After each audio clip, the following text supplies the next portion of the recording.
So what Dr. Avellino is going to be sharing with us in our Performance Living series of episodes is exactly this: how to be elite, how to train the body. I'm going to let you just talk about this, Tony. We got about a minute and a half before we go to break, and I got to set up the next segment. So go right ahead, kind of set this thing up and tell everybody where we're going with today's episode. So today, having a conversation about mental health, because I often say that a healthy mind, a healthy brain is just as important as a healthy body.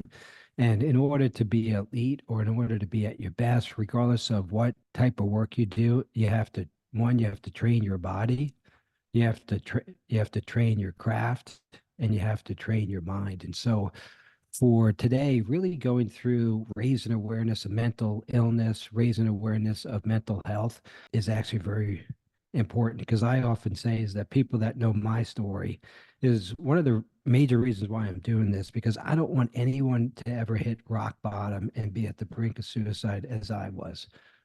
Because you have to listen, you have to learn, you have to heal. And that's the key. That's the key to everything, everybody. You have to listen, learn, and heal. And something that Tony just said, and I'm going to carry this through, Tony, because we're going to come up to break here and I'll reset all of this. But Tony was just talking about to become elite, to be elite. And how do we get people to optimize their health? And how do we get people to perform when the chips are down? Not always when the chips are up, because we have plenty of that in our world where, you know, these moments of euphoria and joy. That's great. And I am obviously totally down with all of that. But it's the bottom side of that curve that you have to understand. And what Tony will share with us going forward with these Performance Living episodes will be his story, because he's very open about his own mental health journey. And we're going to, when we come back from break, everybody, we'll talk about and start with brain and mental health from a doctor's perspective, from a pediatric neurosurgeon's perspective, from Dr. Anthony Avellino's perspective. Again, Performance Living. This chapter we're going to call Brain Health, Mental Health, with my very good friend, my brother from another mother, Dr. Anthony Avellino. I call him Tony. His kids call him Dad, and Jen calls him, I don't even know what. Take out the garbage. You listen to the conversation. There's a good book by Dan Coyle. Not sure if you read the book called The Talent Code. Absolutely. I interviewed on that book, actually. Oh, you did? Oh, okay. Long time. Because, you know, since you brought up the myelin, the one thing that Dan Coyle in his book says that in order to actually have talent, you really need three things. You have to have that deep practice. It requires that commitment, then 10,000 hours to develop that skill. And the more you practice, the more that pathways are learning, the more that the myelin gets formed, it gets greater.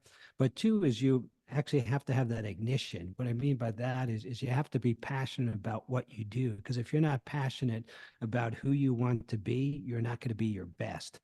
But third is what he says is you have to have a coach. Because I know that I didn't get to where I am today if I didn't have coaching and along the way.